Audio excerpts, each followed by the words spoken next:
అందరికీ జేబీఎం. నేను Rajesh Mahasen. Welcome to Mahasen media.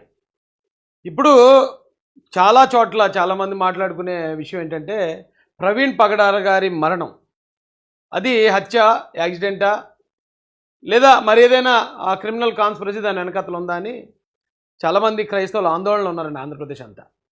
అయితే దీని గురించి నాకు తెలిసిన కొన్ని విషయాలు మీ ముందుకు తీసుకొస్తాను. అక్కడ ఏం జరిగిందనేది నేను కన్ఫర్మ్ చేయలేను, కానీ నేను గమనించిన కొన్ని విషయాలు మాత్రం మీ దృష్టి తీసుకొస్తాను. దాన్ని బట్టి మీరు ఒక నిర్ణయానికి వచ్చే అవకాశం ఉంటుంది. ఈరోజు ఉదయం యాక్చువల్గా నాకు పని ఉందండి. రేపు నాన్నగారికి సంథింగ్ ఆకేయటం ఏదో ఒక ఆచారం ఏదో ఉంది, దానికోసం ఏర్పాట్లు చేసుకునే పరిస్థితి నాది. నేను ఇంకా బయటికి వెళ్ళలేదు. ఫోన్ వచ్చింది, ఎవరో పోస్ట్ పెట్టారు ప్రవీణ్ పగడాల గారికి యాక్సిడెంట్ అయ్యి చనిపోయారంట అని. నేను ముందైతే అదేదో ట్రోలింగ్ అనుకున్నాను, ఎందుకంటే ప్రవీణ్ పగడాల గారు నాకు బాగా మిత్రులైన ఆయన చాలా డిబేట్లు చేశారు. అంటే మతపరమైన డిబేట్లు, గ్రంథాల మీద ఆ మతం వ్యక్తులతో ఈ మతం వ్యక్తులతో డిబేట్లలో పాల్గొనే వ్యక్తి. చాలా మంచోడు. ఓ 2-3 సాఫ్ట్వేర్ కంపెనీలు ఉన్నాయి.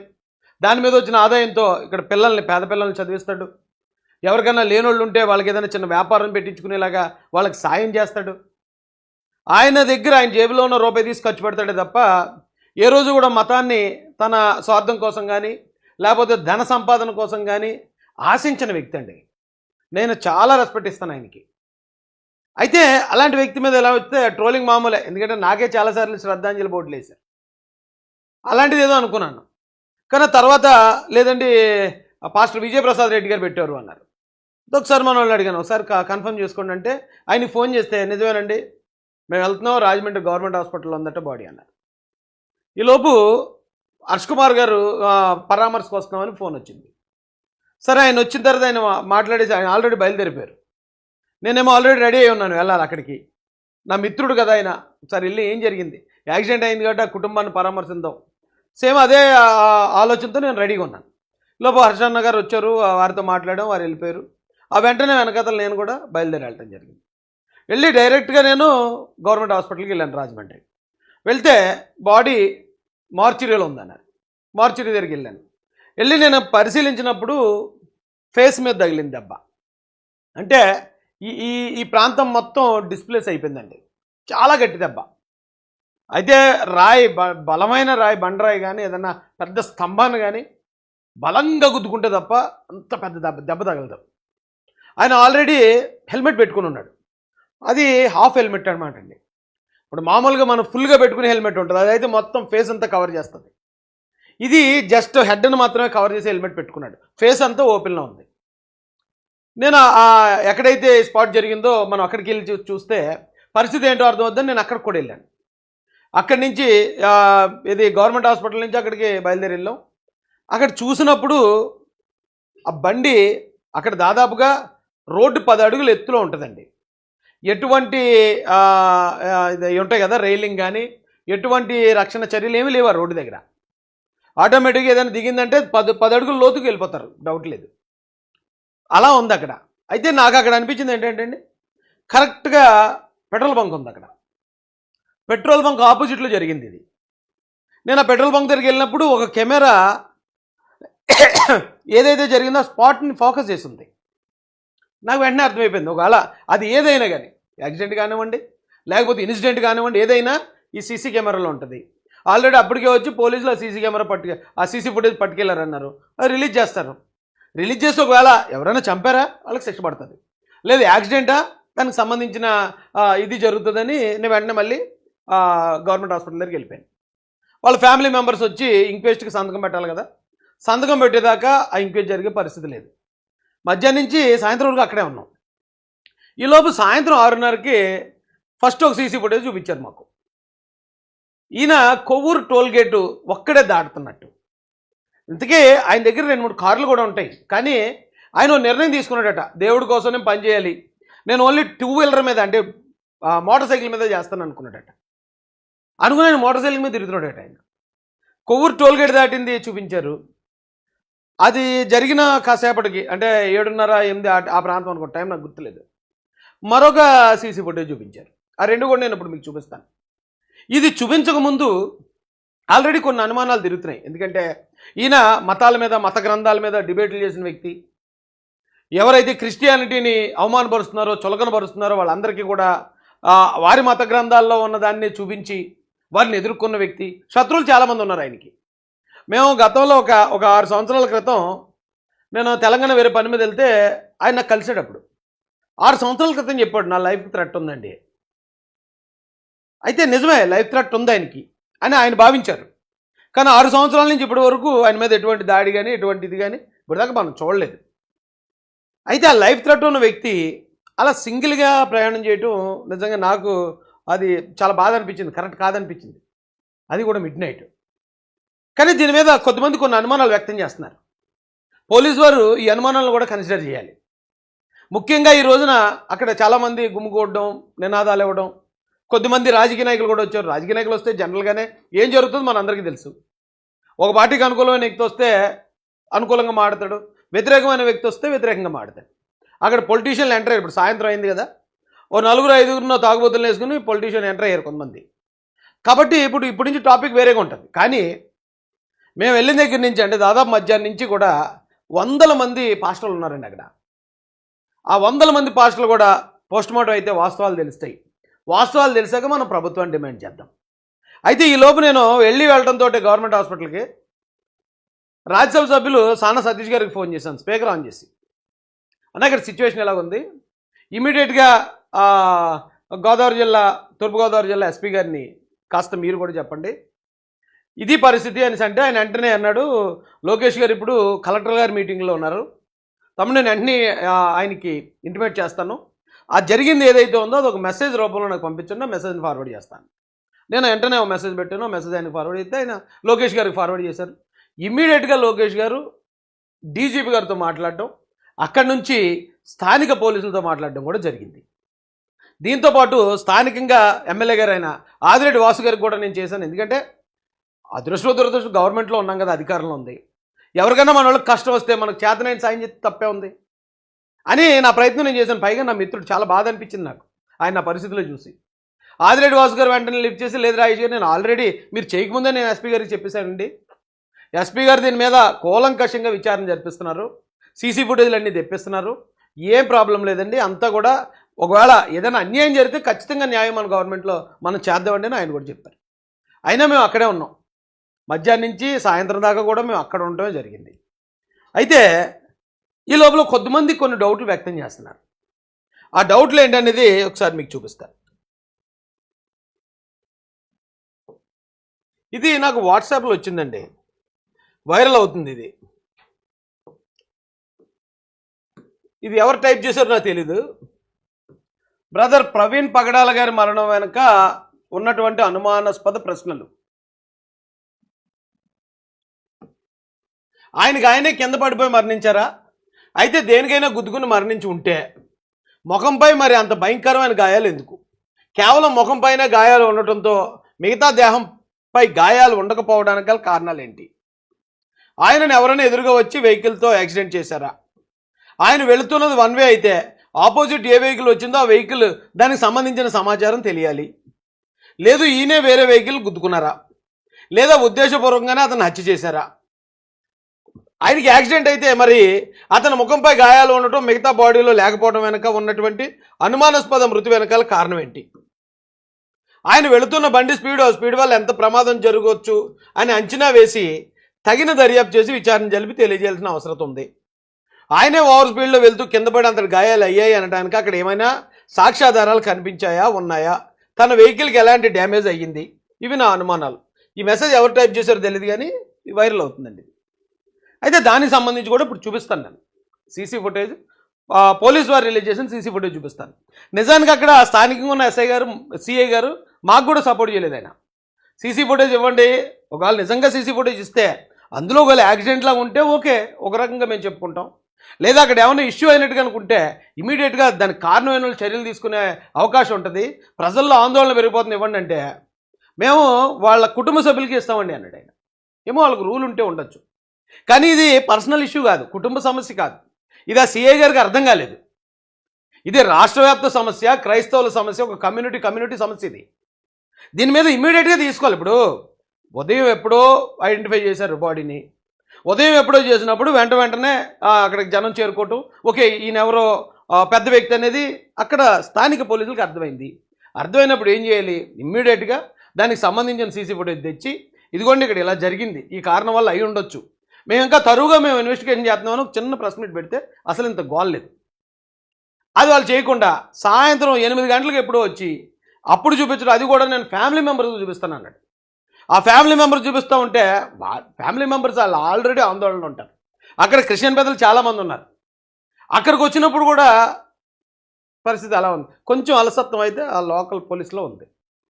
ఎందుకంటే ఇది నేను అన్నాడు, అక్కడ కొంతమంది రాజకీయ నాయకులు వచ్చారు, కూటమి ప్రభుత్వం చేసిందని లేకపోతే మరొకటి అంటారు. అది కూటమి ప్రభుత్వానికి అంటే లోకేష్ గారికి, చంద్రబాబు నాయుడు గారికి మరొకరుగా ప్రవీణ్ పగడాల గారిని అడ్జేసే అవసరం ఏంటి? First point. రెండోది, ఒకవేళ ఎవడన్నా పార్టీలకు సంబంధించి చేసాడు అనుకోండి అని బొక్కలు ఏం చేద్దాం? బొక్కలు ఏం చెప్పితే రాష్ట్రం అంతా ఏకం అవుతాం. ఆ నిజం కదా హత్య అయితే. రెండో అనుమానం ఏం చెప్తున్నారంటే అండి,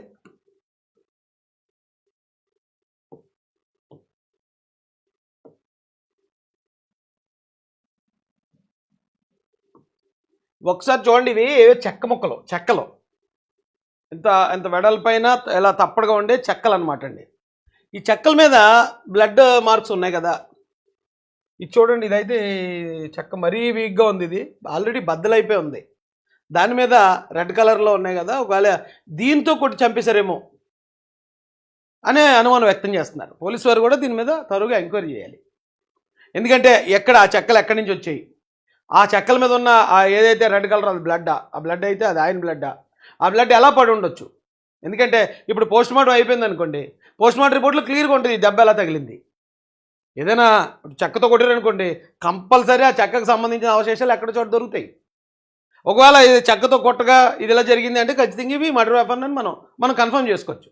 కానీ ఈ లోపలనే చెక్కలతో కొట్టి చంపేశారు పాస్టర్ గారిని అని చాలామంది యూట్యూబ్ ఛానల్స్ ఆల్రెడీ ప్రచారం చేస్తున్నారు. ఇక్కడ ఈ బ్లడ్ ఇది బండి నిండా కూడా బ్లడ్ ఉంది అంటే, మరి బండి మీద కూడా బ్లడ్ ఉందంటే మరి బండితో కొట్టి చంపినట్టు అయితే అవ్వదు కదా. ఆయనకి చాలా పెద్ద గాయం.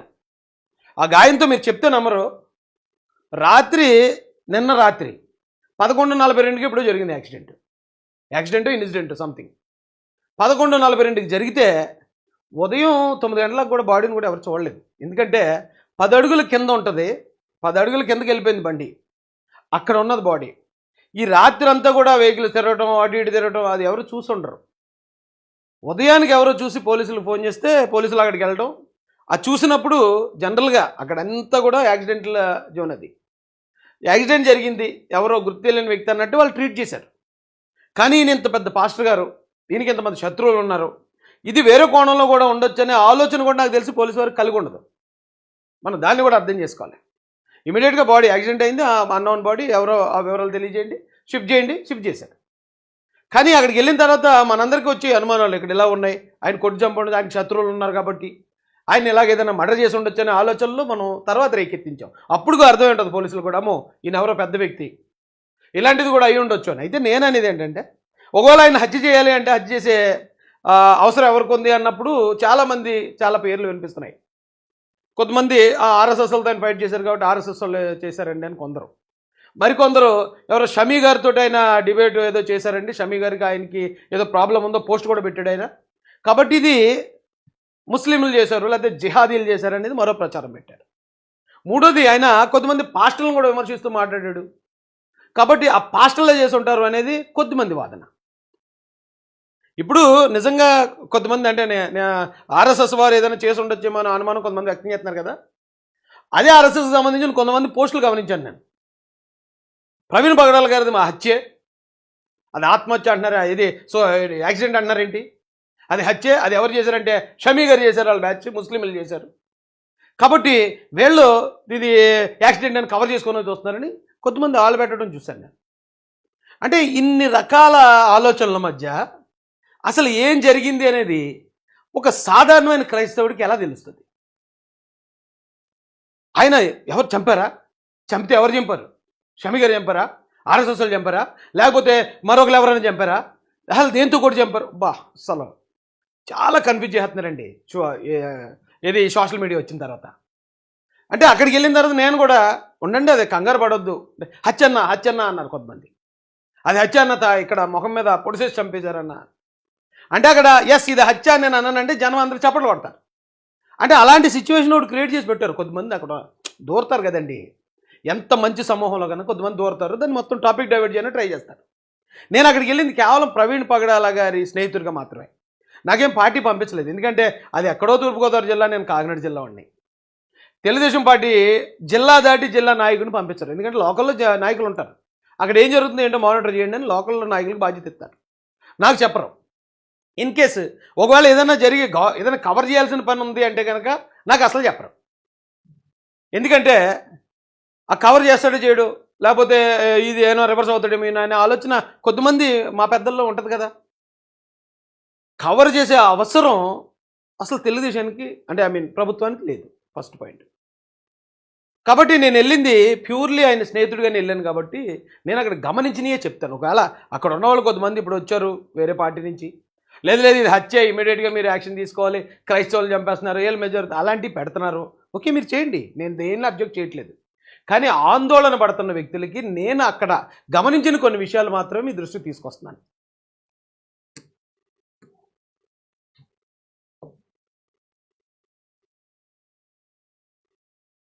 అయితే చాలామంది అనేది ఇదిగో ఈ పోస్ట్ గురించి మాట్లాడుతున్నారు. గౌరవ షమీబాయి గారికి ప్రవీణ్ పగడాల్ గారి పేజ్ నుంచే పెట్టారు.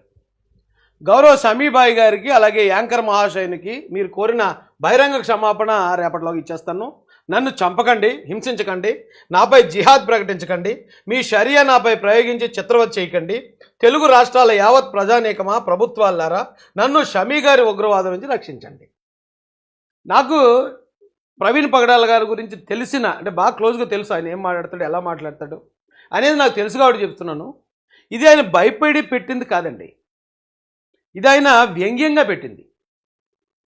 షమీ గారు మీరు చెప్పినంత మాత్రం నేనేం భయపడిపోను, మీరు ఏదో నన్ను బెదిరించేస్తానో లేకపోతే మీరు ఇంకోటి చేస్తేనే బెదిరి మనిషిని కాదు, దయచేసి నన్ను బెదిరించేయకండి అని షమీ గారిని వ్యంగ్యంగా రాస్తూ పెట్టినాయి. ఇలాంటి డిబేట్లు జరుగుతూనే ఉంటాయండి. కేవలం ఆయన పెట్టిన ఇది ఎప్పుడు జనవరి 31కి పెట్టాడు, అంటే ఈ సంవత్సరం జనవరి 31, ఫిబ్రవరి అయిపోయింది, ఆల్రెడీ మార్చి వచ్చేసింది.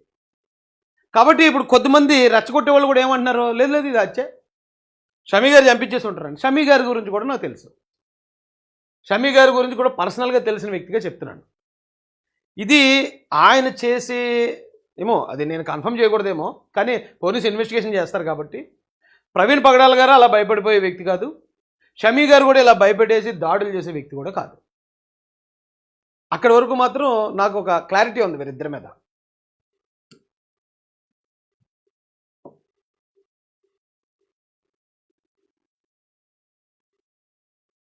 సీసీ ఫుటేజ్ ఉందండి, అది చూపిస్తాను నేను.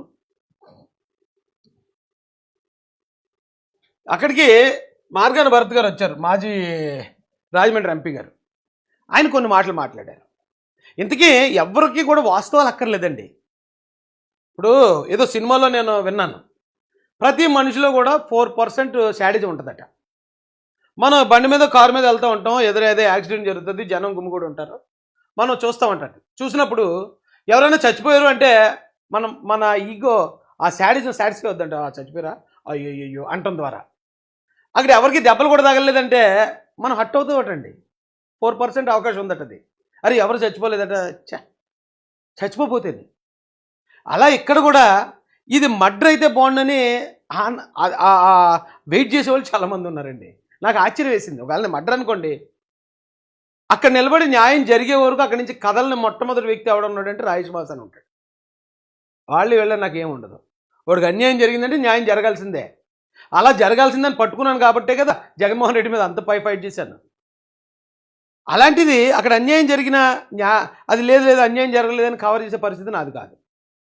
ఇక మార్గాన భరత్ గారు వచ్చారు, ఆయన కొన్ని మాటలు మాట్లాడారు.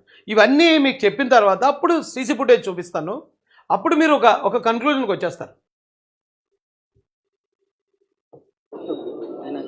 ఈ రోజున పాస్టర్ పగడాల ప్రవీణ్ కుమార్ గారి పైన మరి ఒక ఆయన అనుమానాస్పదమైన మృతి అటు విజయవాడ నుంచి వస్తుండగా ఇక్కడ వెస్ట్ గోదావరి కొంతమూరు ప్రాంతంలో మరి ఘటన జరిగింది.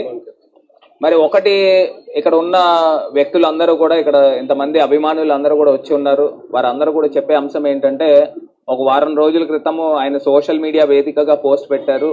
నాకు ఆ పోస్ట్ ఆయన ఎప్పుడు పెట్టాడో నీకు తెలియదు, కానీ ఎంత బాధ్యతారాహిత్యంగా మీడియా ముందు మాట్లాడతాడండి ఆయన. జనవరి 31న ఆయన పెట్టిన పోస్టు, అది కూడా ఆయన వ్యంగ్యంగా పెట్టింది, చూసిన ఎవరికైనా అర్థమవుతుంది. కానీ ఈయన వారం రోజుల క్రితం ఎవడో చంపేస్తానని బెదిరింపు పెట్టాడని ఆయన చెప్పాడు, కానీ గవర్నమెంట్ పట్టించుకోలేదు. గవర్నమెంట్ మీద బుర్ర జల్లే ప్రయత్నం. కానీ అది గవర్నమెంట్ మీద బుర్ర జల్లటం కాదండి, జనాలను ఆందోళనకు గురి చేస్తుంది. ఏదైనా మనం ఒక విషయం, ఒక బాధ్యత గల వ్యక్తిగా అక్కడికి నాయకుడికి వెళ్ళినప్పుడు పూర్తిగా పూర్వపరాలు తెలుసుకోవాలి. యాక్సిడెంట్ ఎక్కడ జరిగింది నీకు తెలియదు, పక్కా ఆయన చెప్తే తప్ప. కానీ ఆయన యాక్సిడెంట్ పలానా చోట జరిగింది, ఏదో ఎవరో బెదిరించారట కన్ఫర్మ్ చేసేస్తున్నాడు. ఇది తప్పండి. రాజకీయాలుగా ఉండొచ్చు, కానీ ఇలాంటి రాజకీయాలు ప్రజలను ఆందోళనకు గురి చేస్తాయండి. ప్రాణహాని ఉంది, నన్ను చంపుతారని బెదిరిస్తున్నారని చెప్పేసి ఆయన చెప్పిన సందర్భాలు మరి ఇక్కడ ఉన్న వాళ్ళందరూ కూడా చెప్తా ఉన్నారు. ఒక్క అంశం అయితే క్లియర్, ఇవాళ పోలీస్ డిపార్ట్మెంట్ కూడా డిమాండ్ చేస్తూ ఉన్నాము, పూర్తి స్థాయిగా నిజాలు ఏంటనేది బయటికి తీసుకురావాలి, పూర్తి స్థాయి ఎంక్వైరీ చేయాలి. ఎంక్వైరీ చేసిన తర్వాత ఈ ఘటన ఎలా జరిగింది, ఈ ఘటనకి పాల్పడిన వారు ఎవరు, ప్రేరేపించిన వారు ఎవరు, ఇవన్నీ కూడా పూర్తి స్థాయిగా ఎంక్వైరీ చేసి బయటికి తీసుకురావాల్సిన. ఇది మంచి మాట మాట్లాడాడు. అందరిలో కొంతమంది మాట్లాడినట్టు ఇది పలానాదే జరిగిందని కన్ఫర్మ్ చేయకుండా ఏం జరిగినా ఎంక్వైరీ చేసి తీసుకురండి. ఒక నాయకుడు మాట్లాడాల్సిన మాట ఇది. కరెక్ట్, బాగానే మాట్లాడారు. అవసరం కూడా ఉందని ఈ సందర్భంగా డిమాండ్ చేస్తూ ఉన్నాము. ఒకటే అంశం చెప్పేది ఏంటంటే, ఇప్పుడు ఈ కూటమి ప్రభుత్వం వచ్చిన తర్వాత మరి ప్రత్యేకించి ఎస్సీల పైన, దళితుల పైన, క్రిస్టియన్స్ పైన ఏ రకంగా అవమానకరమైన ఘటనలు జరుగుతూ ఉన్నాయో మనకు కనబడతా ఉంది. మనకి నిన్న కాకమున్న నల్లజర్ల మండలము దూపచర్ల గ్రామంలో అంబేద్కర్ గారి యొక్క విగ్రహానికి చెప్పుల దండ వేసి మరి అవమానించిన పరిస్థితులు కూడా కనబడుతుంది. నిజమే, చాలా దురదృష్టకర సంఘటన అది. అది ఎవరు చేశారో ఇమీడియట్గా పోలీసు వారు దాన్ని కూడా వెలికి తీయాలి. ఎందుకంటే నేను నిన్నటిదాకా నాన్నగారి విషయంలో ఉన్నాం కాబట్టి ఇంకా దాని గురించి స్పందించలేదు. నేను కూడా అక్కడికి వెళ్తాను. కానీ భరత్ గారికి ధన్యవాదాలు తెలియజేస్తున్నాను. అంబేద్కర్ గారి గురించి ఆయన మాట్లాడిన విధానం నచ్చింది. గతంలో ఓకే, మంటలు జరిగినా, డోర్ జరిగినా, ఎప్పుడు మాట్లాడిన ఈ నాయకులు కనీసం ఇప్పుడన్నా మాట్లాడుతున్నారు. ఓకే, స్వాగతిస్తాను. ఉన్నాయి. మరి ఉదయమే చూసినట్టయితే అక్కడ బొల్లినేని హాస్పిటల్ దగ్గర ఒక డాక్టర్ యొక్క అనుమానాస్పదమైన చావు బతుకుల పరిస్థితుల్లో ఇవాళ మరి ఆమె ఉండడం కూడా జరిగింది. ఆ ఘటన జరిగి 3 రోజులైంది. 3 రోజులు జరిగిన తర్వాత ఇవాళ స్టూడెంట్స్ అందరూ కూడా వచ్చి ధర్నాకు దిగారు కాబట్టి మొత్తం అంతా కూడా ఇప్పుడు ఇవాళ వెలుగులోకి వచ్చిన సందర్భం. అంటే నాకు ఒకటి అర్థం కావట్లే, ఇప్పుడు ఉన్న ప్రభుత్వము ఎందుకు ప్రోయాక్టివ్గా మెజర్స్ తీసుకోవట్లే? 72 గంటలు అయిన తర్వాత ఎందుకు ఇంకా ఈ మాట్లాడేది ఇక్కడ విషయం కోసం కాదు, ఎక్కడో మళ్ళీ ఏదో జరిగింది, సూసైడ్ జరిగిందట. ఆ మ్యాటర్ ఎక్కడ అంటే ఆయన ఓవరాల్గా ప్రభుత్వాన్ని అటాక్ చేసే పనిలో ఉన్నారు తప్ప ప్రవీణ్ పగడాల గారి విషయంలో ఏం జరిగింది, వాస్తవాలు ఏమున్నాయని వెలికి తీద్దామనే ఆలోచన చాలామందికి లేదు. అక్కడ రెచ్చగొట్టే ధోరణి ఉంది. మీకు చెప్తే నమ్మరు, నేనేం కూటమి గవర్నమెంట్లో నాకేమి పదవలేదు, తెలుసు మీకు నాకేం జరిగింది మీ అందరికీ. నేనేమి గవర్నమెంట్ వెనకేసుకొచ్చేసే బాధ్యత బోధాలను ఎత్తుకోవాల్సిన అవసరం కూడా లేదు. పార్టీ అధికార ప్రతినిధిగా ఉన్నాను, పార్టీ విధి విధానాలు తీసుకెళ్లే వరకు. అలాంటి నన్ను ఇప్పుడు కూడా నేను ఈ పరిస్థితిలోనూ కూడా ఇంకా వైసీపీ టార్గెట్ చేయడం నాకు ఆశ్చర్యం కలిగిందండి. అక్కడ నేను మీడియా వాళ్ళు మాట్లాడుతున్నప్పుడు నేను చెప్పాను, ఎవరు ఆందోళన పడకండి, పూర్తి వివరాలు వస్తాయి, ఆల్రెడీ సీసీ ఫుటేజ్లు వస్తున్నాయి. ఎందుకు చెప్పానంటే జనాలు ఆందోళనకి వెళ్ళిపోయి మమ్మల్ని చంపుతున్నారు, ఎవరు చంపుతున్నాడో తెలియని పరిస్థితి, ముస్లింలు అన్నారు కాసేపు, ఆర్ఎస్ఎస్ వాళ్ళు అన్నారు కాసేపు, ఇంకోళ్ళు అన్నారని జనం చాలా భయాందోళనలో ఉన్నారని వాళ్ళని నేను ఫుటేజ్ చూశాను. నేను ఆయన కొవ్వూరు టోల్గేట్ దాకా బాగానే వచ్చారు. తర్వాత రెండో ఫుటేజ్ కూడా చూశాను. నాకు ఎందుకు ఇది యాక్సిడెంట్ లాగా అనిపించింది 95%. చూద్దాం, ఒకవేళ ఎవరో ఆందోళన పడకండి అని నేను అక్కడ ఎవరో మీడియా వాళ్ళు అడిగింది అనుకో మాట చెప్పాను. చెప్పేస్తే లోపల పోలీసులు లోపల కూర్చొని ఉన్నారు, పెద్దలతో మాట్లాడుతున్నారు, మిమ్మల్ని రమ్మంటే నేను లోపలికి వెళ్ళాను. బయట ఒక గుంపు మరి 7 దాటేసింది కదా, 7 దాటితే ఆటోమేటిక్గా వేసేస్తారు కదా, వేసేసి రాజేష్ క్షమాపణ చెప్పాలని అక్కడ నా మీద నినాదాలు చేస్తున్నారట. బయట నాకు వినబడలేదు, లోపల ఎక్కడో ఉన్నాను. అంటే ఇప్పటికీ నేనే టార్గెట్ అండి. నేను అక్కడికి వచ్చి నేను ఏమైనా తప్పు మాట్లాడానా, దీన్ని ఏమైనా టాపిక్ డైవర్ట్ చేశానా, అక్కడ ఉన్న వాస్తవాన్ని ఏమైనా మళ్లించే ప్రయత్నం చేశానా? సీసీ ఫుటేజ్ ఆధారం ప్రకారం ఇదిగో నాకు ఇలాగ అనిపించింది అన్నాను. ఒకవేళ దాన్ని హత్య హత్య అంటున్నారు. ఒకవేళ గవర్నమెంట్ బ్లేమ్ చేయనకో, లేకపోతే ముస్లింల మీద కోపం ఉన్నవాళ్ళు, లేదా మరొక ఆర్ఎస్ఎస్ల మీద కోపం ఉన్నవాళ్ళు ఇది హత్యగా మాట్లాడుతున్నారు. ఓకే, మంచిదే. కానీ హత్య అంటానికి మరి మీ దగ్గర ఏం ఆధారాలు ఉన్నాయి? ఒక ఇష్యూని, ఒక సెన్సిటివ్ ఇష్యూని ఏ ఆధారాలు లేకుండా ఇది హత్యే, పలానా వాడు చంపేశాడు అని చెప్పడం ద్వారా 2 మతాల మధ్యలో విద్వేషాలు రేగితే మీరు ఆపగలరా? అలాంటి స్టేట్మెంట్ ఏ ఆధారం లేకుండా ఎవడన్నా ఇస్తే వాడి మీద చట్టపరమైన చర్యలు తీసుకోవాలండి. 2 మతాల మధ్యలో, 2 వర్గాల మధ్యలో విద్వేషాలు రేపడానికి గతంలో మా మీద వాడేవారు చిన్న చితక మాటలకి 153A, అదే 295A అవి పెట్టాలండి. ఏది పూర్వపరాలు తెలుసుకోకుండా చంపేశారని చెప్పకూడదు, అది మరోటని చెప్పకూడదు. కానీ నేను చెప్పిన దానికి ఆధారాలు ఇప్పుడు మీకు చూపిస్తాను. ఏ కారణంగా నేను చెప్పాను కూడా చెప్తాను. దానివల్ల ఆందోళన తగ్గించాలని ఉద్దేశం నాకు. ఇంకా ప్రభుత్వం నిమ్మకు నీరెత్తున్నట్టు కనబడుతోంది. మరి ఈ పాస్టర్ గారు వారం రోజుల క్రితం సోషల్ మీడియా వేదికగా ఆయన పోస్ట్ పెట్టినప్పుడు మళ్ళీ అదే మాట. వారం రోజుల క్రితం ఆయన పెట్టారు, పోలీసులు పట్టించుకోలేదు. వారం రోజులు కాదండి, ఎప్పుడో జనవరి 31న. అది వ్యంగ్యంగా పెట్టిన పోస్ట్. అది ఆయన భయపడే వ్యక్తి కాదు ప్రవీణ్ పగడాల గారు. నన్ను చంపేస్తారని, నన్ను షరియా చట్టాలు ఉపయోగించి నన్ను అలా చేయకుండా నాకు భయం వేస్తుంది, ప్రజలారు నన్ను కాపాడండి అంటే అంత భయపడిపోయే వ్యక్తి అయితే అన్ని సంవత్సరాలు అయినా ఆ సిద్ధాంతానికి కట్టుబడి ఫైట్ చేయడు. మరి అది ఎలా మాట్లాడుతున్నారో నాకు అర్థం కాలేదండి. దీనిపైన కూడా పూర్తి స్థాయిగా దర్యాప్తు జరగాలి. మేము ఎప్పటికైనా పోలీస్ డిపార్ట్మెంట్ని డిమాండ్ చేస్తూ ఉన్నాము. మీరు దీనిపైన మీరు పూర్తి స్థాయిగా సమగ్రమైన విచారణ జరపాలని మరి వాళ్ళు డిమాండ్ చేస్తాం. మంచి పని చేశారు సార్. వచ్చినప్పుడు నేను అక్కడే ఉన్నాను, కానీ ఆ పక్కనకి వచ్చాం. ఎందుకు మళ్ళీ ఆ ఉద్రేకాలు రాగడం ఎందుకు? మనం ఏదో ఆనందంలో ఉన్నాము, గవర్నమెంట్కి వెళ్తుంది, వాళ్ళు ఓడిపోయిన బాధలో ఉన్నారు కదా, వాళ్ళు ఏదో మాట్లాడతారులేని నేను పక్కకి వెళ్ళాను. ఆ పక్కన ఎక్కడో నిలబడి ఉన్నాం మేము. ఈయన మాట్లాడాడు, మంచిగా మాట్లాడితే కొన్ని మాటలు మంచిగానే మాట్లాడాడు, కానీ కొన్ని మాటలు విద్వేషాలు రేగే విధంగా ఉన్నాయి. కరెక్ట్ కాదండి. షమీ గారి విషయం అది. అయితే ఇప్పుడు నేను మీకు ఫుటేజ్ చూపిస్తాను, సీసీ ఫుటేజ్. ఫస్ట్ది ఇది.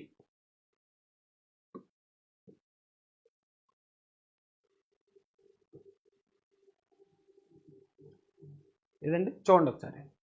ఇక్కడ రాయల్ ఎన్ఫీల్డ్ బండి, ఆఫ్ హెల్మెట్ పెట్టుకున్నారు, టీ షర్టు, ప్రవీణ్ పగడాల గారు కన్ఫర్మ్.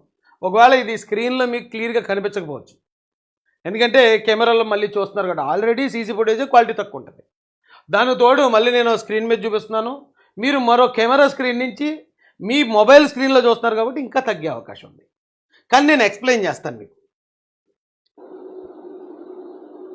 కాల్ అటు ఇటు అనుకుంటూ ఓన్లీ సిగ్నల్ లైట్, అది కూడా రైట్కి వేసిన సిగ్నల్ లైట్ ఒకటే వెలుగుతుంది.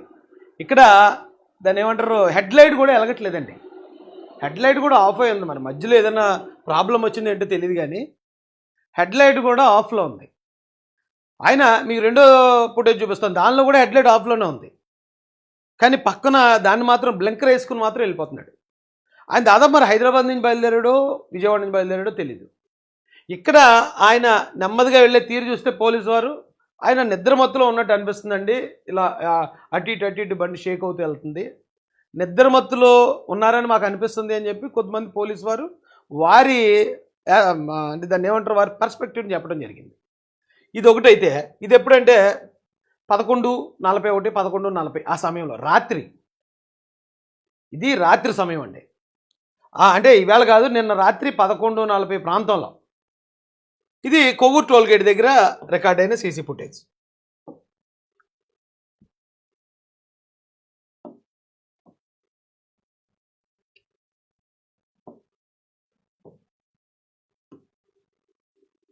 ఇది మరి ఆ పక్కన ఎక్కడన్నా ఒకవేళ ఏదైనా రెస్టారెంట్ కానీ ఏదైనా అయి ఉంటుంది. ఇక్కడ మీరు చూడండి 23:41, అంటే దాదాపు 11:41కి రికార్డ్ అయిన సీసీ ఫుటేజ్ ఇది. మీకు ఇక్కడ నుంచి వెళ్తా బ్లింక్ అవుతూ వెళ్తా చూడండి బండి ఒకటి, ఇదిగో మీరు చూసే ఉంటారు, చాలా ఫాస్ట్గా వెళ్ళిపోతుంది. బ్లింక్ అవుతూ వెళ్తుంది, హెడ్లైట్ లేదు, బ్లింక్ అవుతూ వెళ్తుంది. ఇది మీరు ఆల్రెడీ స్లో చేసింది ఎక్కడుంది, స్లో చేసింది కూడా చూపించండి, అంటే స్లో మోషన్.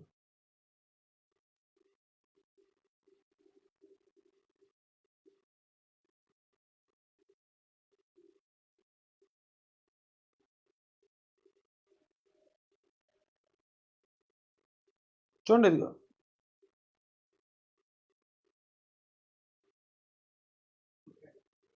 రెడీ.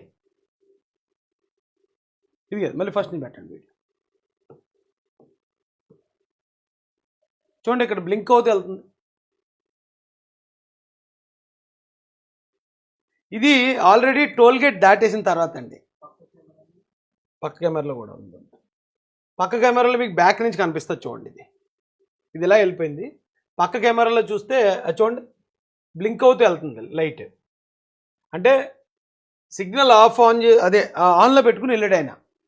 మేబీ ఆయన బయలుదేరిన తర్వాత చాలా దూరం వచ్చిన తర్వాత ఏదైతే హెడ్లైట్ ఉందో అది ఆఫ్ అయి ఉంటుంది. ఆఫ్ అయిన కారణంగా ఓన్లీ సిగ్నల్ ఇసుకుని వెళ్ళిపోతున్నాడు. ఆయన వచ్చిన కారణం కూడా సంథింగ్ ఏదో బైబిల్ కాలేజ్ ఏదో కట్టడానికి అక్కడ సైట్ ఏదో తీసుకున్నారట. దానికోసం మాట్లాడడానికి వచ్చి తెలిసిన వారు ఉన్నారు, ఎప్పుడు ఆయన అక్కడే ఉంటాడు రాజమండ్రిలో, అక్కడికి చేరుకుంటున్నాడు. ఈ క్రమంలో కరెక్ట్గా 11:41కి ఇది బ్యాక్ వచ్చింది. 11 మెయిన్ పెట్రోల్ బంక్ దగ్గరది స్లో మోషన్లో పెట్టండి. అయితే ఇక్కడ పోలీసు వారిని నేను ఇచ్చే రిక్వెస్ట్ ఏంటంటే అండి, దీని ముందు ఒక 10 నిమిషాలు, దీని తర్వాత ఒక 10 నిమిషాలు ఈ ఫుటేజ్ రిలీజ్ చేయాలి మీరు. అది రిలీజ్ చేయకుండా వీళ్ళు ఏం చేశారంటే కరెక్ట్గా ఆయన అలా రావటం, అలా పడిపోయాడు, ధూళి లేసింది అన్న దగ్గర కట్ అయిపోయింది. అలా స్టార్ట్ అయింది, అలా కట్ అయిపోయింది. అలా కాదు, కొద్ది మందిలో అక్కడ నేను విన్న అనుమానం, నాకు వచ్చిన అనుమానం కూడా ఏమో, ఒకవేళ ఆయన బండి మీద నుంచి కింద పడిపోయిన తర్వాత ఎదరి నుంచి 10 మంది ఏమైనా రాడ్లు అవి పట్టుకుని వచ్చి కొట్టారేమో, ఎవరైనా కిందకి జనం దిగారేమో, ఈ అనుమానం ఉంది. ఈ అనుమానం నాట్ ఓన్లీ ఆ నైట్ టైం అండి, ఉదయం లెగిసేదాకా మరుసటి రోజు అక్కడికి పోలీసులు చేరుకునేదాకా ఏం జరిగిందో కూడా ఖచ్చితంగా దాన్ని మీరు రివీల్ చేయాలి. అది రివీల్ చేసినప్పుడు ప్రజల్లో ఎవరైనా ఒకవేళ అనుమానాలు రేకెత్తిద్దామన్నా కూడా అనుమానాలు రావు. కంప్లీట్ ఆ సీసీ ఫుటేజ్ ఏదైతే ఉందో, ముందు రోజు ఆయన ఏదైతే టోల్ గేట్ దాటిన దగ్గర నుంచి ఇక్కడ యాక్సిడెంట్ జరిగి మరుసటి రోజు బాడీ దగ్గరికి పోలీసులు వెళ్ళేదాకా కూడా ఆ ఉన్న కంప్లీట్ సీసీ ఫుటేజ్ మీ దగ్గర ఆల్రెడీ ఉంటుంది. దాన్ని లెంత్ ఎక్కువైనా పర్లేదు, తూర్పుగోదావరి జిల్లా ఎస్పీ గారి ఫేస్బుక్ నుంచి కానీ లేకపోతే ట్విట్టర్ నుంచి కానీ ఏదో దాని నుంచి రిలీజ్ చేసేయండి. ఇందులో మీరు చూడండి, మీకు ఎక్కడైనా అనుమానం అనిపిస్తే మీ అనుమానాలు పట్టుకుని మీరు పోలీస్ స్టేషన్కి రండి, మేము ఖచ్చితంగా దాని మీద చేస్తాం, ఆల్రెడీ మా ఇన్వెస్టిగేషన్ కొనసాగిస్తున్నాం అని చెప్పి మీరు చెప్పడం ద్వారా చాలా మందిలో అనుమానాలు పోతాయి. ఏమండి ఇది స్లో మోషన్ పెట్టారా? కనిపెట్టడం చాలా కష్టం. నేనేమనుకున్నానంటే డే టైం జరిగి ఉంటుంది, చాలా సింపుల్గా దొరికేస్తారు, అది యాక్సిడెంట్ అయితే యాక్సిడెంట్, ఇన్సిడెంట్ అయితే ఇన్సిడెంట్, చాలా సింపుల్గా అయిపోతుంది అనుకున్నాను. బ్యాడ్ లక్ ఏంటంటే ఇది నైట్ టైం జరిగింది. ఇక్కడ మనం చాలా క్లియర్గా అబ్జర్వ్ చేస్తే తప్ప జరిగింది ఏంటని తెలియదండి.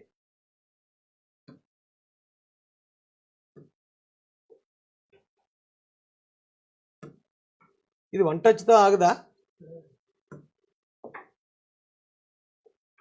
వన్ టచ్తో ఆపేలాగా ఉంటే బాగుంటుందండి ఇది. ఓకే, మీరు ఇక్కడి నుంచి చూడండి, వెహికల్ అయితే ఇటు వస్తుంది. ఇది 2 రోడ్లు, ఇదేమో ఇది ఏలూరు విజయవాడ వెళ్ళిపోయే రోడ్డు, ఇదేమో డైరెక్ట్గా రాజమండ్రి కనెక్ట్ అవుతుంది. రాజమండ్రి బైపాస్ రాజమండ్రి కనెక్ట్ అయ్యి రాజమండ్రి నుంచి మళ్ళీ వైజాగ్ హైవే ఎక్కేస్తారనమాట అండి ఆ రోడ్డు. ఇది కరెక్ట్గా కొవ్వూరు టోల్ గేట్ దాటిన తర్వాత నుంచి బండి ఒకటి లైట్ వస్తుంది ఇలాగా, అక్కడి నుంచి రోడ్డు కిందకి దిగిపోయి అక్కడి నుంచి ధూళి ఇలా అంటే మట్టి లెగిసిపోయినట్టు మాత్రమే మనకి ఈ సీసీ ఫుటేజ్లో కనిపిస్తుంది. అంతే తప్ప మనకు ఆ వెహికల్ లేకపోతే ప్రవీణ్ పగడాల గారు ఎవ్వరు మనకు అందులో క్లారిటీ లేదు. అయితే కరెక్ట్గా అదే టైము 11:42, ఇందాక మనం 11:41 చూసాం. అదే పెట్రోల్ బంకు, ఏ పెట్రోల్ బంక్ ముందు అయితే ఈయన యాక్సిడెంట్ జరిగి బాడీ ఉందో అదే పెట్రోల్ బంక్ సీసీ ఫుటేజ్ ఇది. కరెక్ట్గా రోడ్డు మీద ఉన్న సీసీ కెమెరా ఫోకస్ చేసిన ఫుటేజ్ ఇది. ఒకసారి మీకు చూపిస్తాను రండి.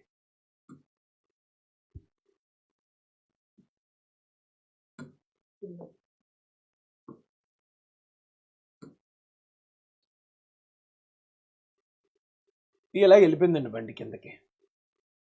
మీరు గమనించండి, అక్కడ ధూళి ఎలా పైకి, ఇదిగోండి ఇదిగో ఇక్కడ చూడండి, దూగరే డైరెక్ట్గా బండి వెళ్ళిపోయి అక్కడ మట్టిని గుద్దుకుంటే మట్టి ఎలా లేగిస్తుందో చూడండి. అది లైటింగ్లో నేను చెప్పాను కదా ఇందాక ఇది ఒక స్క్రీను, కెమెరా స్క్రీను, మళ్ళీ మీ మొబైల్ స్క్రీను, దీంట్లో ఇది కనిపించవచ్చు కనిపించకపోవచ్చు. కానీ దీన్ని కూడా నేను మన యూట్యూబ్ ఛానల్ నుంచి రాగా అప్లోడ్ చేస్తాను. అది కూడా చూడండి ఒకసారి.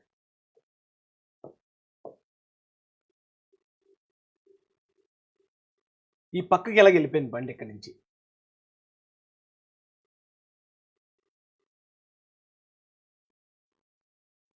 కరెక్ట్గా లారీ క్రాస్ అయిన తర్వాత కనిపిస్తుంది చూడండి ఇక్కడ.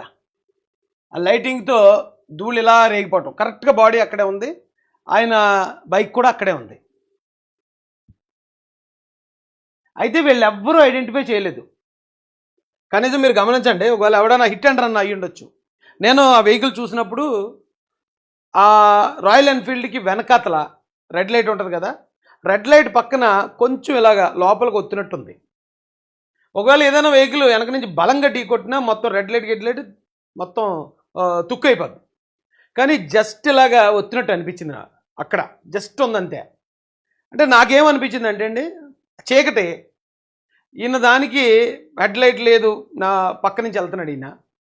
ఏదైనా వెహికల్ ఒకవేళ క్రాస్ చేసేటప్పుడు మనకు తెలియకుండానే జస్ట్ చిన్నది ఇలా ఇలా ఇలా డాష్ ఇచ్చినా ఆ వచ్చే స్పీడ్కి వెళ్ళిపోయే అవకాశం ఉంటుంది. ఆ విషయం కనీసం మన కారుకి ఏదైనా తగిలింది అనేది కూడా మనకు తెలియదు. వీళ్ళు వెళ్ళిపోయిన ఈ క్రమంలో 10 అడుగుల పైన వెళ్తుంది రోడ్డు మీద, ఆ పక్కన పడిపోయినా. ఒకవేళ ఎవడన్నా మర్డర్ చేసేవాడు ఆడ ఆగకుండా పోయినా కానీ వేరే వెహికల్స్ వాళ్ళు కంపల్సరీ ఆగుతారు, వాళ్ళకి చూసుంటే. వాళ్ళకి కూడా అబ్జర్వ్ చేసే పరిస్థితి లేదు అక్కడ, వాళ్ళకి కనిపించదు. ఎందుకంటే 10 అడుగుల కిందకి ఇంకా అక్కడికి వెళ్ళిపోయాడు అంటే ఇంక ఎవరికి కనిపించినట్టే. ఈ పైన రోడ్డు మీద వెళ్తూ ఉంటాయి, రోడ్డుకి సమానంగా బాడీ ఉందనుకోండి, రోడ్డుకి సమానంగా ఉంటే వేరే వెహికల్ వచ్చిన తర్వాత ఆ బాడీ మీద లైటింగ్ పడుతుంది, ఖచ్చితంగా ఆగుతారు. కనీసం బండి కనిపించినా కూడా ఆగుతారు. ఇది 10 అడుగుల కిందకు ఉండటం వల్ల ఇక నైట్ ఏ వెహికల్ కూడా ఆయన్ని గమనించలేదు. అన్నిటికన్నా దారుణం ఏంటంటే ఆయనకు ఒక అటెండర్ లేరు పక్కన, వెనకాతలు ఎవరో ఒకళ్ళు ఉండుంటే కనీసం ఆయన బయటకు వచ్చి ఫోన్ చేయటమో లేకపోతే ఆయన ఏదో విషయం తెలియజేయటమో జరుగును.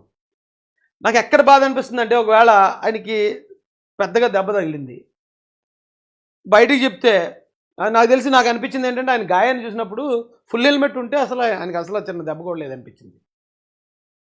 ఆయన ఎంతో తాపత్రయపడి ఉంటాడు. నాకు తెలుసు వాళ్ళ ఫ్యామిలీ గురించి కూడా, వాళ్ళ భార్యని చాలా ప్రేమిస్తాడైనా, పిల్లలంటే చాలా ప్రేమ ఆయనకి. వాళ్ళిద్దరు పిల్లలు కాకుండా వేరే వాళ్ళని కూడా అడాప్ట్ చేసుకుని ఆడపిల్లల్ని వాళ్ళని చదివిస్తున్నాడు. ఆ ఫ్యామిలీ గుర్తొచ్చి ఉంటుంది ఆయనకి. ఒక ఫోన్ చేసుకుంటే బాగున్నాను, ఫోన్ స్విచ్ ఆఫ్ అట్ అయింది అంతకుముందే. లేదంటే ఫోన్ కనీసం 100కి చేసినా లేకపోతే ఎమర్జెన్సీకి చేసినా వాళ్ళన్నా రెస్క్యూ చేద్దరు. అసలు ఏమీ లేని పరిస్థితిలో ఒంటరిగా ఆయన చాలాసేపు నరకం అనుభవించాడని బాధేసిందండి. అంత పెద్ద గాయంతో బ్లడ్ పోతుంటే కనీసం ఎవరు వినేనాదుడు మాట గట్టిగా అరిసినా కూడా ఆ 10 అడుగుల పైన వెళ్తున్న వెహికల్స్ కనబడదు. అక్కడ కనీసం వాకింగ్లో వెళ్ళే మనుషులు ఉండరు, నడుచుకుంటూ వెళ్ళేవాళ్ళు. పైగా ఆ టైంకి అర్ధరాత్రి అయితే కారులోనో లేదా లారీలోనో లేదా బైక్లోనో జరుమని పోవటమే తప్ప ఈయన అరిసినా కూడా వినే పరిస్థితి లేని ప్రాంతం అనమాట అండి అది. అయితే నేను అనుకోవటం, ఒక కారు పాస్ అయింది, ఆ కారు కొంచెం ఎదురుకు వచ్చేసిన తర్వాత ఈయన లోపలికి వెళ్ళిపోవటం మనకి ఈ వీడియోలో తెలుస్తుంది క్లియర్గా. పోలీసు వారు దాన్ని దృష్టి పెట్టి ఆ కారు ఏంటి, ఒకవేళ ఆ కారు ఏమైనా డాష్ ఇచ్చిందా, ఆ కారు ఎవరిది ఏంటనేది కనుక ఎంక్వైరీ చేసి దాన్ని బయట తెస్తే బాగుంటుంది అనిపించింది నాకు. ఎందుకంటే ఈయనే లోపలికి వెళ్ళిపోవడం అంటే వెనకాల ఏం వెహికల్స్ లేవనుకోండి, ఓకే, ఆయన ఒకవేళ నిద్ర మత్తులో వెళ్ళిపోయాడు అని అనుకుంటాం. కరెక్ట్గా అదే టైంకి వెహికల్స్ వెళ్ళేయండి. ఎందుకు చెప్తున్నాను ఇదంటే, ట్రాన్స్పరెంట్గా ఏం జరిగిందో అది బయటికి రావాలి ప్రజల్లోకి. అది వచ్చినప్పుడే భయాందోళనలు ఉండవు. ఇందాక సిఐ గారు లేదండి ఫ్యామిలీ అండి, ఫ్యామిలీకి చెప్పుకుంటామండి, ఫ్యామిలీ చెప్తాం, 100 మంది అడిగారండి, 200 మంది అడిగారండి, మేము అక్కడ చెప్తామండి అంటున్నాడు ఆయన. 200 మంది అడిగారు అంటే ఆయన ఎంతో ముఖ్యమైన వ్యక్తి, ఇది చాలా సెన్సిటివ్ విషయం అని అర్థం చేసుకోవాలండి. అంతే తప్ప ఎంతమంది అడిగేస్తున్నారేంటి, నాకు చెప్పే రూల్ లేదు, నేను ఫ్యామిలీతోనే చెప్తానంటే. నేను ఆ లోపలికి వెళ్ళినప్పుడు ఫ్యామిలీ 3 ఉన్నారు, వాళ్ళ ముగ్గురికి చూపిస్తున్నారు. అప్పుడు కూడా ఆయన వాళ్ళ ముగ్గురికి చూపిస్తే బయట జనాలు గోలగోలు చేసేస్తున్నారు, అరిసేస్తున్నారు, వాళ్ళు నినాదాలు చేస్తున్నారు. ఇది పర్సనల్ ఒక ఫ్యామిలీ ప్రాబ్లం కాదండి. ఇది బయట ప్రజలకి లింక్ అయిపోయి ఉన్నదాన్ని ఎంత మనం జాగ్రత్తలు తీసుకోవాలి, ఎంత గమ్మున దాన్ని తెలియజేయాలి. దాన్నే ఒక పర్సనల్ ఇష్యూ, ఎవరో ఒక కుటుంబానికి సంబంధించిన కుర్రోడు ఒక యాక్సిడెంట్ అయింది, ఆ యాక్సిడెంట్ కేసుని దీన్ని సమానంగా ట్రీట్ చేయకూడదు. ఇంతగా ఫ్యామిలీ మెంబర్స్ వాళ్ళు మాట్లాడుంటే నాకు ఆశ్చర్యం వేసింది. మాకు పోస్ట్ మార్టం వద్దని బాడీ ఇచ్చేయండి అంటారు. అలా కాదండి, ఒకవేళ ఎవరైనా ఏదైనా చేశారేమో ఇన్సిడెంట్ ఉంటే మరి బయటపడుతుంది కదా అంటే, అబ్బాయి అలాంటిది ఏదైనా బయటపడినా రేపు పొద్దున వాళ్ళు మా ఇంటి మీద కూడా వస్తే మీరు ఎవరైనా వస్తారని అడుగుతున్నారు. వాళ్ళు అసలు అలా ముగ్గురు ఎంతమంది వచ్చారు, వాళ్ళ ఫ్యామిలీ వెర్షనే కంప్లీట్ డిఫరెంట్ ఉంది. కానీ పాపం ఉదయం నుంచి కూడా ఈ విషయం తెలిసిన తర్వాత కనీసం పచ్చి మంచినీళ్ళు ముట్టుకోకుండా దాదాపు 1000-2000 మంది పాస్టర్లు అక్కడ అలాగా వెయిట్ చేస్తూనే ఉన్నారు. మరి వాళ్ళందరూ ఎవరి కోసం వెయిట్ చేస్తున్నారండి? ఇది మా ఫ్యామిలీ మ్యాటర్, ఇది మా ఫ్యామిలీకి సంబంధించింది, మేము తీసుకెళ్ళిపోతామని మాట్లాడి ఫ్యామిలీని అడుగుతున్నాను. మరి అంతమంది ఎంత ప్రేమతో వచ్చుంటారు అక్కడికి ప్రవీణ్ పగడాల గారి మీద, అది కూడా ఆలోచించాలి కదా. రేపటి నుంచి జరిగే ఎంక్వైరీలో కూడా ఏం జరుగుతుంది ఏంటని మానిటర్ చేయాలి కదా. అరే నారా లోకేష్ గారే డీజీపీ గారికి చెప్పి ఆయన ఎస్పీ గారితో మాట్లాడి ఇంత పెద్ద పెద్దోళ్ళే దీనిలో ఇన్వాల్వ్ అయ్యి ఇన్వెస్టిగేషన్ ట్రాన్స్పరెంట్గా చేస్తున్నప్పుడు ఎందుకు చేస్తారు ఇదంతా అంటే, గతంలో జగన్మోహన్ రెడ్డి గారి హయాంలో చూసాం. ఏదైనా నేరం జరిగినప్పుడు వాళ్ళు పట్టించుకోపోవడం వల్ల ఆ నేరం వెళ్ళి జగన్మోహన్ రెడ్డి గారి నెత్తిమి కూర్చుంది. ఇప్పుడు కూటమి ప్రభుత్వంలో అలా జరిగే పరిస్థితి లేదండి. ఎవడో చేసిన నేరానికి ప్రభుత్వం ఎందుకు బాధ్యత వహించాలని, ఎవడన్నా నేరం చేసినట్టుంటే ఆయన తీసుకెళ్ళి బొక్కలు వేసేస్తారు. కాబట్టి అర్థం చేసుకోండి, జరిగిన ఇష్యూ ఇది మేము గమనించింది. అయితే ఇదే టైంలో మీరు చూడండి, ఆ వెహికల్స్ని కూడా చూపిస్తాను నేను. ఒక కారు వెళ్ళింది, తర్వాత ఇంకో కారు వెళ్తుంది. ఈ ఇంకో కారు వెళ్ళేటప్పటికే ఆ వెహికల్ లోపలికి దిగేసిందండి. మేబీ ఒకవేళ ఈ కారు ఏమన్నా చిన్న కిస్, పెద్ద గుదక్కర్లే, జస్ట్ అలా రాసుకుని ఇచ్చేస్తే ఆయన వెళ్ళిపోవటం, డైరెక్ట్ ఆ ఫోర్స్ తోటి వెళ్ళిపోయి ఉంటాడు. ఈ కారు వెళ్ళిపోయింది. దీని మీద పోలీసులు కొంచెం దృష్టి కేంద్రీకరిస్తే అతను ఎవరు ఏంటి, ఆ కారు ఏంటి, అది ఏమన్నా గుద్దుకుందా కాదా, ఆ వివరాలు కనుక మనకు బయట తెస్తే ఇంకా ట్రాన్స్పరెంట్గా ఉంటుందండి. ఎందుకు చెప్తున్నాను ఇదంటే, దీని మీద ఎన్నో అనుమానాలు చలవలు పలవలు వేసుకుంటూ వాళ్ళు చంపేశారు, వాళ్ళు చంపేశారని బీభత్సంగా జరుగుతుంది బయట ట్రోలింగ్. దీనికి ఇమ్మీడియట్గా ప్రభుత్వం చెక్ పెట్టాలి. వాస్తవం అనే ఉక్కుపాదంతో చెక్ పెట్టాలి. ఒకవేళ నిజంగా ఎవడన్నా తప్పు చేశాడా పట్టుకోవడం, అరెస్ట్ చేయడం. ఇది తప్పు కాదా, ఇది యాక్సిడెంటా, ఇది యాక్సిడెంట్, ఈ కారణాలతో ఇలా జరిగింది, ఇమ్మీడియట్గా జరగాలి.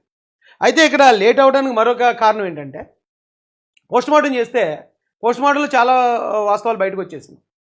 అది అసలు ఆ తగిలిన దెబ్బ దేనివల్ల తగిలి ఉండొచ్చు, ఎంత పెద్ద బలమైన దీంతో తగిలితే అంత అలాగే డిస్ప్లేస్ అయిపోద్ది, లేదా ఒంటి మీద ఇంకెక్కడైనా, ఇప్పుడు వాళ్ళు ఇందాక ఏదో కర్రలు, ఆ కర్రలకి ఏదో రెడ్ కలర్లో ఉంది కాబట్టి బ్లడ్ అంటున్నారు కదా, ఒకవేళ ఆ కర్రలతో కొడితే ఓన్లీ ఇక్కడే 4-5 దెబ్బలు 10 దెబ్బలు కొట్టారు కదా, ఒంటి మీద కూడా ఎక్కడో చోట కొడతారు కదా ఖచ్చితంగా.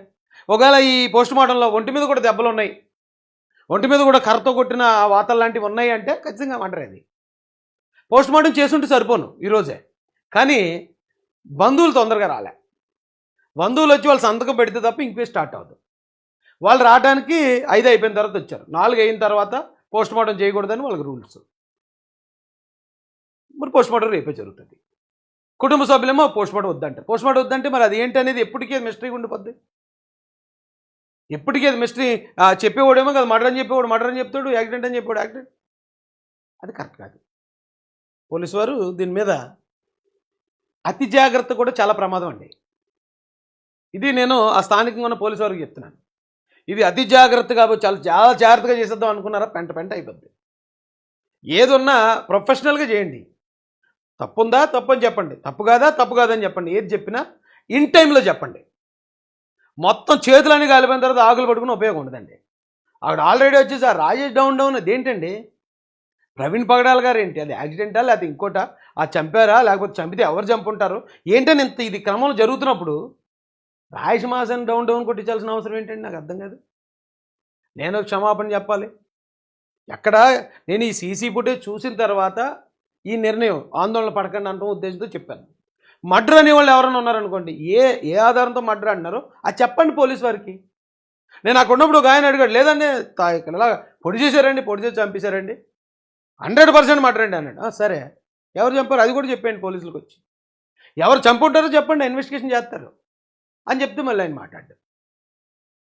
ఆయనది మర్డర్ అయినా, ఆయనది ఆత్మహత్య అయినా, లేదా ఆయనది యాక్సిడెంట్ అయినా, క్రిస్టియన్ సమాజం మాత్రం గొప్ప వ్యక్తిని కోల్పోయాం. ఆ కుటుంబానికి మాత్రం అది మళ్ళీ తిరిగి రీప్లేస్ చేయలేము. ఫస్ట్ పాయింట్, ఆ కుటుంబం అనాథలు అయిపోయారు. ఇక నుంచి మనం జరగాల్సింది అది ఏంటనేది మనం పోలీస్ డిపార్ట్మెంట్కి సహకరించడం ద్వారా ఒత్తిడి ఒకవేళ పోలీస్ డిపార్ట్మెంట్ ఎక్కడన్నా మనం అడిగిన దాన్ని వ్యతిరేకం చేస్తుంది అనుకోండి, ఎప్పుడు చేద్దాం, పోరాటం చేద్దాం. మన వాళ్ళేళ్ళనే ఉంది, ఎవరి మీదైనా పోరాటం చేద్దాం, కానీ కొంచెం ట్రాన్స్పరెంట్గా జరగనివ్వండి. ఈ లోపలనే అది హత్య, అది ఆ కర్రలతో కొట్టి చంపేశారు, ఇంకొకరు ఎవరు వచ్చి చంపేశారు, ఇలాంటి అన్ని స్టేట్మెంట్లు ఇవ్వడం ద్వారా ప్రజలు చాలా ఆందోళనకు గురవుతున్నారు. దయచేసి బాధ్యత గల పౌరులుగా మెలగాల్సిందిగా వాస్తవాలు ఉన్నాయి, అన్ని పరిశీలించండి. మేము కూడా రేపటి నుంచి మేము మాట్లాడతాం పోలీసు వారితో, మేము చేయాల్సిన పని మేము చేసుకొస్తాం, పైనుంచి పెద్దల నుంచి మాట్లాడతాం. అలాగే అక్కడ ఉన్న పెద్దలు మీరు కూడా మీ ప్రయత్నం చేయండి. ఇంకా దీనికి సంబంధించిన వాస్తవాలు, ఆధారాలు, సాక్ష్యాలు ఏమైనా ఉంటే అది తొందరగా బయటికి తీసుకొచ్చే ప్రయత్నం చేద్దాం. నేను గమనించిన ఇవ్వండి, దీన్ని బట్టి మీరు ఆలోచించండి, అది ఏమై ఉంటుంది ఏంటి అనేది ఆలోచించండి. ఎవరు మాత్రం ఆందోళన పడద్దు. Thank you. జై భీమ్, జై భారత్, జై జై మహాసన్.